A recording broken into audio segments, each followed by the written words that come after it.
YouTube channel पर एक बार फिर स्वागत है। आज हम लोग सामान्य ज्ञान में बायोलॉजी की श्रृंखला को आगे बढ़ाते हुए आज हम लोग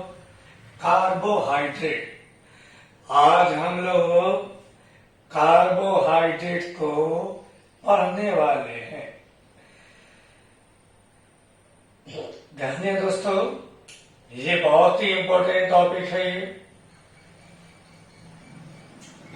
यहां से अक्सर एग्जाम में प्रश्न पूछे जाते हैं। ठीक, तो आज हम लोग कार्बोहाइड्रेट के बारे में पढ़ने वाले हैं और हम लोग यहाँ बहुत डिटेल से कम समय में बहुत डिटेल से पढ़ेंगे। जितने भी महत्वपूर्ण प्रश्न यहाँ से बन सकते हैं उनको भी हम लोग यहाँ पर देखने वाले हैं। दोस्तों, इस टॉपिक के संबंध में जो भी अच्छे प्रश्न हमारे हो सकते हैं उन सभी प्रश्नों को भी हम यहाँ देखेंगे। तो आइए देखते हैं कार्बोहाइड्रेट। अब क्या है, अगर मैं बात करता हूं कि ये जो कार्बोहाइड्रेट है ये क्या है। दोस्तों, कार्बोहाइड्रेट जो है ये कार्बन, हाइड्रोजन और ऑक्सीजन से मिलकर बना हुआ है।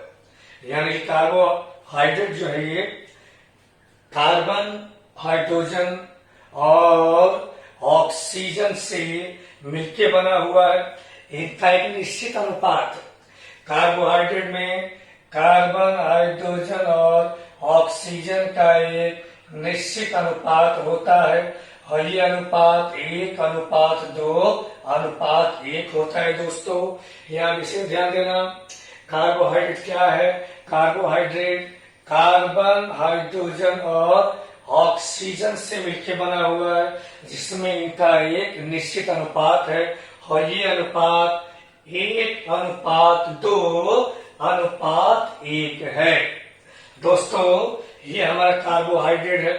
कार्बोहाइड्रेट का उपयोग ऊर्जा के लिए होता है, यानी ये हमारे शरीर को ऊर्जा प्रदान करता है ईंधन के रूप में। दोस्तों, हम जानते हैं कि जो जल होता है, जल होता है H2O। यहाँ दोस्तों ध्यान देना, यहाँ भी यदि हम देखें तो हाइड्रोजन और ऑक्सीजन का अनुपात क्या हो गया? ये अनुपात हो गया है, ये देखिए दोस्तों, 2 है तो 2:1 ऑक्सीजन, 1 है 2:1। और यहाँ भी आप देख सकते हैं कि यहाँ भी हाइड्रोजन और ऑक्सीजन का अनुपात 2:1 है यहाँ से। तो इसीलिए हम लोग कार्बोहाइड्रेट को हम लोग जल योजित कार्बनिक यौगिक भी कहते हैं। दोस्तों, ध्यान देना, ये इसकी परिभाषा हो गई। कार्बोहाइड्रेट कार्बन, हाइड्रोजन और ऑक्सीजन का एक निश्चित अनुपात से बनता है। यह अनुपात 1:2:1 होता है। ठीक, और इसको हम लोग जल योजित कार्बनिक यौगिक भी या कार्बनिक पदार्थ भी हम लोग कहते हैं। दोस्तों, यह हमें ध्यान देना होगा, ये हमारा कार्बोहाइड्रेट है। यदि मैं बात करता हूं दोस्तों, यदि मैं बात करता हूं रासायनिक संगठन, यदि मैं बात करता हूं रासायनिक संगठन के आधार पर कार्बोहाइड्रेट के प्रकार, तो दोस्तों यहां देखेंगे, यदि मैं रासायनिक संगठन के आधार पर देखता हूं तो यहाँ दोस्तों जो कार्बोहाइड्रेट है वो हमारा 3 प्रकार का होता है। दोस्तों, पहला मोनोसैकराइड,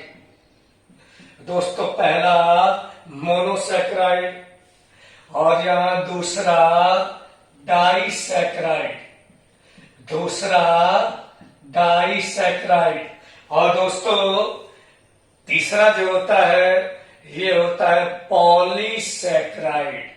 यहाँ देखते हैं दोस्तों, ये हमने क्या देखा? हमने देखा कि रासायनिक संगठन अगर हम बात करते हैं रासायनिक संगठन के आधार पर इनके प्रकार, तो दोस्तों रासायनिक संगठन के आधार पर जो कार्बोहाइड्रेट के प्रकार होते हैं, कार्बोहाइड्रेट 3 प्रकार के होते हैं, मोनोसैकेराइड, डाइसैकेराइड और पॉलीसैकेराइड। या दोस्तों एक बात का ध्यान देना, अब हम देखो बारी बारी से देखेंगे।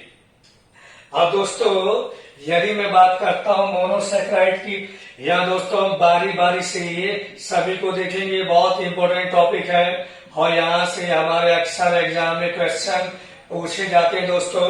यदि मैं बात करता हूं मोनोसैकेराइड की, तो आप ध्यान दें दोस्तों, ये जो मोनोसैकेराइड है ये कार्बोहाइड्रेट का सबसे सिंपल फॉर्म है, यानी कि सरलतम कार्बोहाइड्रेट है।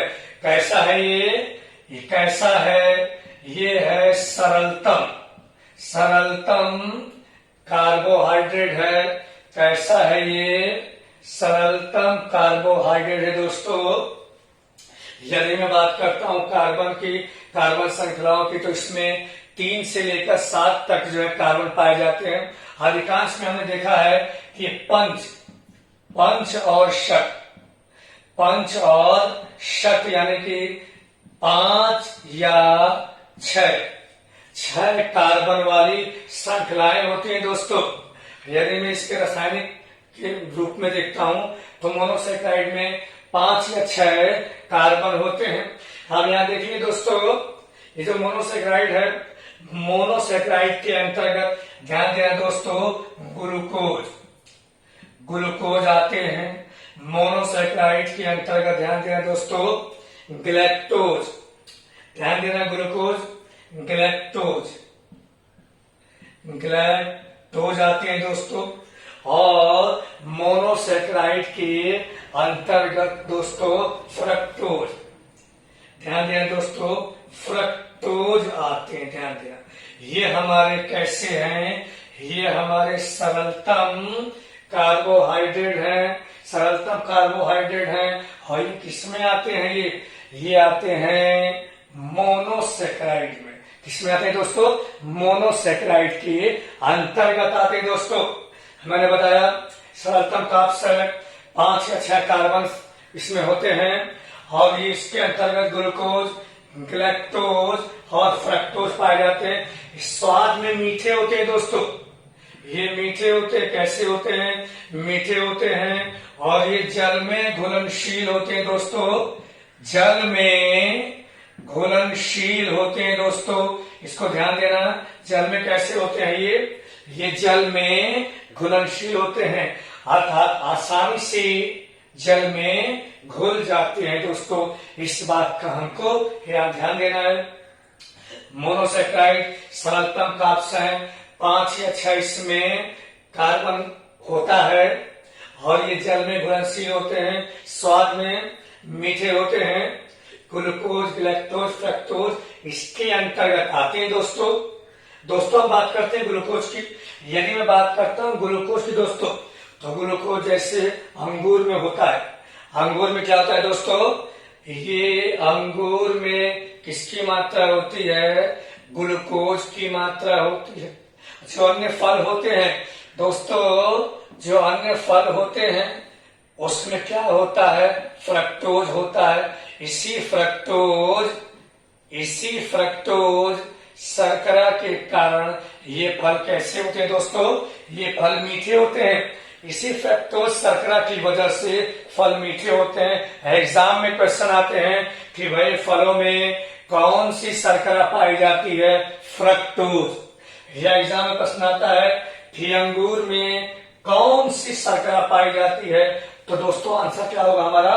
ग्लूकोज होगा। ध्यान दो दोस्तों, ये जो मोनोसैकेराइड है ये फल और शहद में पाया जाता है दोस्तों। यहां से एक और प्रश्न बनता है, शहद क्या है? शहद कार्बोहाइड्रेट है। शहद के खाने से हमें ऊर्जा मिलती है दोस्तों। ठीक, तो ये हमारा क्या रहा? ये हमारा मोनोसैकेराइड रहा। सभी लोगों ने समझ लिया है। और एक बात ध्यान देना दोस्तों, ये जो डी ग्लूकोज होता है वास्तव में ये अधिकांश रूप में इसी का ऑक्सीकरण होता है और हमें ऊर्जा मिलती है। दोस्तों ध्यान देना, डी ग्लूकोज, ये जो डी ग्लूकोज की फॉर्म है अधिकांश इसी का ऑक्सीकरण होता है और इसी के ऑक्सीकरण से हमें क्या मिलता है, इसी के ऑक्सीकरण से हमें ऊर्जा मिलता है। दोस्तों यही मुख्य रूप से ईंधन का काम करता है, इसलिए ऊर्जा देने के दोस्तों तो हमें ध्यान देना है कि जो मुख्य रूप से जो ऊर्जा मिलती है वो डी ग्लूकोज नामक कार्बोहाइड्रेट के ऑक्सीकरण से मिलती है। दोस्तों मुख्य रूप से ध्यान देना, इसी ग्लूकोज से हमें मुख्य रूप से ऊर्जा मिलती है क्योंकि इसी का ऑक्सीकरण होता है मुख्य रूप से। दोस्तों ध्यान देना, आप देखेंगे अब हम बात करेंगे डाइसैकेराइड की। हमने यहाँ देखा अभी मोनोसैकेराइड, अब मैं बात करता हूं यहाँ पर डाइसैकेराइड की। दोस्तों अब हम यहाँ बात करते हैं डाइसैकेराइड की। यहाँ दोस्तों डाइसैकेराइड जैसा कि यहाँ इसके शब्द से पता चल रहा है, डाई मतलब दो होता है। दोस्तों डाई का अर्थ क्या होता है, डाई का अर्थ दो होता है। दोस्तों तो अब मैं यहां बात करने वाला हूं डाइसैकेराइड। जहां दोस्तों डाइसैकेराइड का मतलब दो, डाई मतलब दो होता है। दोस्तों अब यदि देखो इसमें क्या होता है, दो मॉलिक्यूल। मोनोसैकेराइड ध्यान देना, मोनोसैकेराइड के इसमें दो मॉलिक्यूल होते हैं तो ये बनता है डाइसैकेराइड। यानी कि हम कह सकते हैं कि मोनोसैकेराइड से मिलकर क्या बना है, डाइसैकेराइड बना है। दोस्तों ये थोड़े से जटिल होते हैं, मोनोसैकेराइड की तुलना में थोड़े से जटिल होते हैं दोस्तों डाइसैकेराइड, लेकिन ये भी मीठे होते हैं और जल में घुलनशील होते हैं। दोस्तों डाइसैकेराइड भी मीठे होते हैं और ये जल में कैसे होते हैं दोस्तों, जल में ये भी घुलनशील होते हैं, इस बात का ध्यान देना।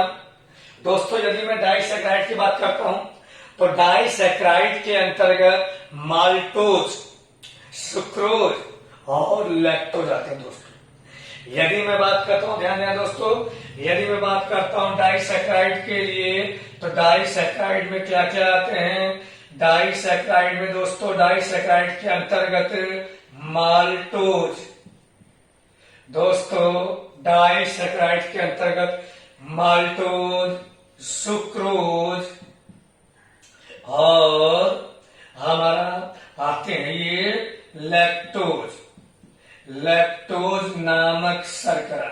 या दोस्तों डाइसैकेराइड की यदि मैं यहाँ बात करता हूं तो ये दो मोनोसैकेराइड से मिलके बना होता है। दोस्तों ये दो मोनोसैकेराइड से मिलके बना है, ये स्वाद में मीठे हैं, ये जल में घुलनशील होते हैं। और यदि मैं बात करता हूं कि इसके अंतर्गत कौन कौन आते हैं दोस्तों, तो माल्टोज, सुक्रोज और लैक्टोज डाइसैकेराइड के अंतर्गत आते हैं। दोस्तों ये पादपों में यानी पेड़ पौधों में ये माल्टोज और ये सुक्रोज के रूप में पाए जाते हैं। दोस्तों ये पेड़ पौधों में किसमें पाए जाते हैं, पेड़ पौधों के रूप में, ये पेड़ पौधों में माल्टोज और सुक्रोज के रूप में मिलते हैं। दोस्तों हम जानते हैं ये जो सुक्रोज है किसमें मिलता है, ये सुक्रोज मिलता है गन्ने के रस में। दोस्तों हम बात करें लैक्टोज, तो जो लैक्टोज है जंतुओं में होता है। ध्यान देना लैक्टोज किसमें होता है, ये लैक्टोज होता है ये जंतुओं में। दोस्तों लैक्टोज नामक शर्करा जो होता है वो जंतुओं के दूध में पाया जाता है। हम लोग जो है पढ़ते हैं कि दूध में लैक्टोज नामक शर्करा होती है जिस वजह से दूध स्वाद में मीठा लगता है। दोस्तों तो ध्यान देना ये माल्टोज, सुक्रोज प्लांट से हो गए, पेड़ पौधों से हो गए, और लैक्टोज कहाँ से मिलता है, लैक्टोज होता है जंतुओं में। और मानव माता यानी कि जो मनुष्य माता है उनके दूध में लैक्टोज की मात्रा अधिक होती है। दोस्तों इस बात को हम लोग ध्यान से देखेंगे तो हमने देखा कि माल्टोज, सुक्रोज, लैक्टोज, ध्यान देना पूरा पॉइंट पढ़ा रहा हूं, जहाँ से जो बातें एग्जाम में आ सकती हैं उन्हीं बातों को लेकर मैं यहाँ समझा रहा हूँ सारी बातें, और ये हमारे एग्जाम में पूछे गए दोस्तों। तो हमने देखा कि डाइसैकेराइड के अंतर्गत माल्टोज, सुक्रोज, लैक्टोज आया। लैक्टोज जंतुओं के दूध में होता है दोस्तों, हम जानते हैं। ये सुक्रोज गन्ने में होता है और माल्टोज पेड़ पौधों में अंकुरित अनाजों में होता है दोस्तों। ये जो अनाज होते हैं, अनाजों में क्या होता है दोस्तों, ये अनाजों में क्या होता है, माल्टोज होता है दोस्तों। फिर आप ध्यान देते हैं, अब हम बात करते हैं पॉलीसेकेराइड की दोस्तों। अब हम बात करेंगे पॉलीसेकेराइड की दोस्तों। पॉलीसेकेराइड क्या है, यहां ध्यान देना। अब हम बात करेंगे पॉलीसेकेराइड दोस्तों। ये जो पॉलीसेकेराइड है, यहां ध्यान देना दोस्तों। पॉलीसेकेराइड जो है इसमें दोस्तों 10 से अधिक मोनोसेकेराइड होते हैं। 10 से अधिक मोनोसेकेराइड, ध्यान देना दोस्तों। 10 से अधिक मोनोसेकेराइड से मिलकर बनता है पॉलीसेकेराइड दोस्तों, ध्यान देना। 10 से अधिक मोनोसेकेराइड से मिलकर क्या बनता है, ये पॉलीसेकेराइड बनता है। ये जटिल कार्बोहाइड्रेट कॉम्प्लेक्स बोलते हैं। ये हमारा कैसा है, ये जटिल कार्बोहाइड्रेट दोस्तों। पॉलीसेकेराइड कैसा है, ये पॉलीसेकेराइड जो है ये जटिल कार्बोहाइड्रेट है दोस्तों। ये घुलनशील होता है। क्या होता है, ये घुलनशील होता है दोस्तों। यदि हम बात करें किस फॉर्म में मिलता है, तो दोस्तों ये मिलता है ग्लाइकोजन की फॉर्म में। ये मिलता है ग्लाइकोजन की फॉर्म में। ये मिलता है स्टार्च की फॉर्म में, और ये मिलता है सेलुलोज की फॉर्म में। यहां ध्यान देना दोस्तों, यानी कि ये ग्लाइकोजन, स्टार्च या सेलुलोज, इस रूप में ये पाया जाता है दोस्तों, ध्यान देना। ये पॉलीसेकेराइड जल में घुलनशील है। हम इस बात का ध्यान देंगे कि जो पॉलीसेकेराइड ही घुलनशील है। जटिल कार्बोहाइड्रेट 10 से अधिक मोनोसेकेराइड से मिलके बना है। ग्लाइकोजन, स्टार्च, सेलुलोज, ये इसके अंतर्गत आते हैं दोस्तों। अब देखते हैं दोस्तों, अब हम आगे बात करने वाले हैं कि कार्बोहाइड्रेट के कार्य क्या क्या है दोस्तों। यहां देखते हैं कार्य क्या क्या है। ये बात हम लोग जानते हैं दोस्तों, ये मैंने अभी बताया है। ये बात मैंने अभी आपको यहां समझाया था कि कार्बोहाइड्रेट हमें ऊर्जा प्रदान करता है। क्या दोस्तों, अगर मैं यहाँ पे अब मैं कार्य की बात करूं दोस्तों, अगर ये ग्लूकोज के रूप में लिया गया, ध्यान देना, ग्लूकोज के रूप में ईंधन का कार्य करता है, और वहां से हमें क्या मिलता है दोस्तों, ऊर्जा मिलती है। इस बात का ध्यान देना। और स्टार्च, ध्यान देना, ये स्टार्च, अगर ग्लूकोज स्टार्च के रूप में है, तो स्टार्च के रूप में क्या करता है, ये स्टार्च के रूप में संचित ऊर्जा का कार्य करता है दोस्तों। और ये वसा में, जब वसा के रूप में होता है, जब ये वसा के रूप में होता है तो ये संचित भोजन दोस्तों, जब वसा के रूप में होता है तो ये संचित भोजन का कार्य करता है दोस्तों। तो ध्यान देना, कुल मिला के हमें एक बात समझना है कि जो कार्बोहाइड्रेट है, कार्बोहाइड्रेट से हमें ऊर्जा प्राप्त होती है। ये हमारे लिए ईंधन का कार्य करता है दोस्तों। ये प्रश्न हमारे एग्जाम में पूछा गया है कि किसी भी खिलाड़ी को तत्काल ऊर्जा प्रदान करने के लिए क्या दिया जाता है दोस्तों, उसको कार्बोहाइड्रेट दिया जाता है। उसको कार्बोहाइड्रेट की फॉर्म ग्लूकोज दी जाती है। आप लोग भी जब आप लोग रनिंग करते हो, दौड़ लगाते हो, थकान हो जाती है, तो आप लोग जो है ग्लूकोज पीते हो। ग्लूकोज क्या है, ग्लूकोज हमारा कार्बोहाइड्रेट ही तो है। तो दोस्तों इसका जो कार्य है वो शरीर को ऊर्जा प्रदान करना है दोस्तों। और ध्यान देना ये जो ग्लाइकोजन के रूप में होता है दोस्तों, ठीक। तो ये जो पॉलीसेक्राइड जो होते हैं ये जो पॉलीसेक्राइड के रूप में अगर ये होता है दोस्तों, तो ये क्या करता है, ये हमारे जो उत्तक हैं, उत्तकों की रचना में ये भाग लेता है दोस्तों। इस बात का ध्यान दे लेना दोस्तों। ये पॉलीसेक्राइड जो कार्बोहाइड्रेट है, अगर पॉलीसेक्राइड के रूप में तो जो हमारे उत्तक होते हैं, जो टिश्यू होते हैं, उसकी रचना में भी भाग लेता है दोस्तों। यानी कि हमारे शरीर को बनाने में भी भाग लेता है, इसका योगदान होता है। हमारे उत्तक को बनाने में भी योगदान होता है, रचना में योगदान होता है इसका, कार्बोहाइड्रेट का। तो ध्यान दें दोस्तों, कार्बोहाइड्रेट का मुख्य कार्य क्या है, ऊर्जा प्रदान करना। इस बात को हमें ध्यान दे लेना है। अब हम दोस्तों देखते हैं कि यहां से कार्बोहाइड्रेट की कमी से क्या होगा और ये अधिकता से क्या होगा दोस्तों। यहां ध्यान देते हैं दोस्तों, यदि हमारे शरीर में कार्बोहाइड्रेट की कमी हो जाती है, ध्यान देना, अगर शरीर में कार्बोहाइड्रेट की कमी हो गई तो हमारे शरीर में ऊर्जा की कमी हो जाएगी, हमें अधिक थकान होने लगेगी और हमारे शरीर का जो वजन है वो वजन धीरे धीरे कम होने लगेगा। कार्बोहाइड्रेट की कमी से ठीक इस तरह के लक्षण हमें दिखाई देने लगेंगे। और दोस्तों यदि इसकी अधिकता हो जाए, यदि हम लोगों ने कार्बोहाइड्रेट अधिक मात्रा में ले लिया है, तो दोस्तों अधिक मात्रा में कार्बोहाइड्रेट का प्रयोग करने पर हमारा वजन जो है वो तेजी से बढ़ता है, जिससे हमें मोटापा रोग हो जाता है दोस्तों। इस बात का ध्यान देना है कि यदि हमने अधिक मात्रा में कार्बोहाइड्रेट ले लिया है तो हमारा वजन तेजी से बढ़ने लगता है और हम लोग मोटापा रोग के शिकार हो जाते हैं दोस्तों।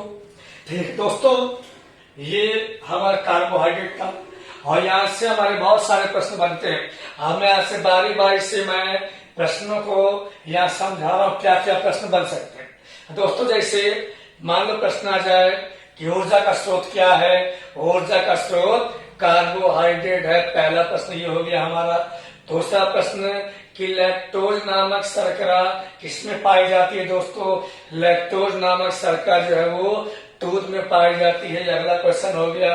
तीसरा क्वेश्चन हमारा, कौन से कार्बोहाइड्रेट मोनोसेक्राइड में आते हैं दोस्तों, तो दोस्तों ये ग्लूकोज हमारा किस में आता है, मोनोसेक्राइड में आता है।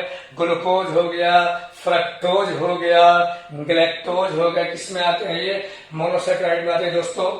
अब जो है, अब जैसे हमारा अगला प्रश्न बनता है यहां से कि ये जो माल्टोज है, माल्टोज किस में आएगा दोस्तों। हमने अभी देखा, हमने भी पढ़ा कि माल्टोज किस में आता है दोस्तों।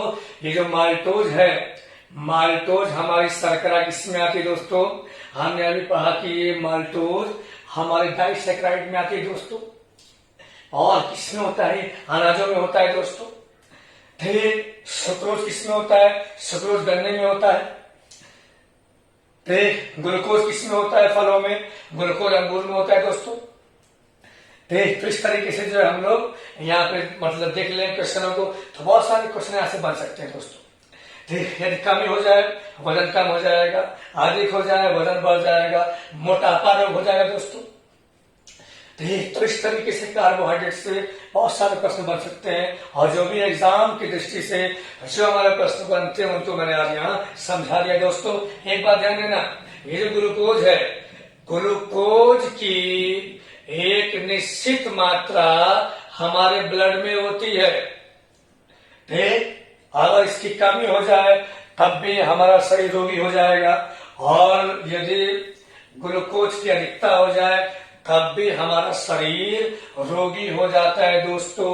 इस बात का ध्यान दे लेना, एक निश्चित मात्रा ग्लूकोज की हमारे शरीर में होती है और वो निश्चित मात्रा 90-160 mg/BL इस यूनिट में मात्रा होती है, ध्यान देना दोस्तों ये ग्लूकोज की निश्चित मात्रा है। अभी होता क्या इसके बारे में जब मैं टॉपिक पढ़ाऊंगा ब्लड शुगर, तब वहां बताएंगे। ठीक, फिलहाल आप ये समझ लेना कि जो मनुष्य का जो रुधिर है, रक्त है, रक्त में ग्लूकोज की एक निश्चित मात्रा होती है। वो मात्रा कम होने पर भी व्यक्ति रोगी हो जाता है और मात्रा अधिक होने पर भी व्यक्ति रोगी हो जाता है। दोस्तों, तो आज हमने कार्बोहाइड्रेट को पढ़ा है। बहुत ही शानदार टॉपिक है, बहुत ही अच्छा टॉपिक है। उम्मीद करता हूँ आप लोगों को इस समझ में आ गया होगा। यहाँ से जो प्रश्न बन सकते हैं वो मैंने आपको समझा दिया है। आज के लिए इतना ही काफी। और दोस्तों, अब इसी पे आधारित हम लोग क्वेश्चन लेके आने वाले हैं। पीडीएफ फाइल आपको मिलेगा, विटामिन पढ़ा दिए गए हैं, विटामिन के संबंध में और इनके संबंध में पीडीएफ फाइल मिलेगा। उसको पीडीएफ को खोलकर आप लोग वहां से क्वेश्चन करेंगे। तो आज के इतना ही होगा। जय हिंद दोस्तों।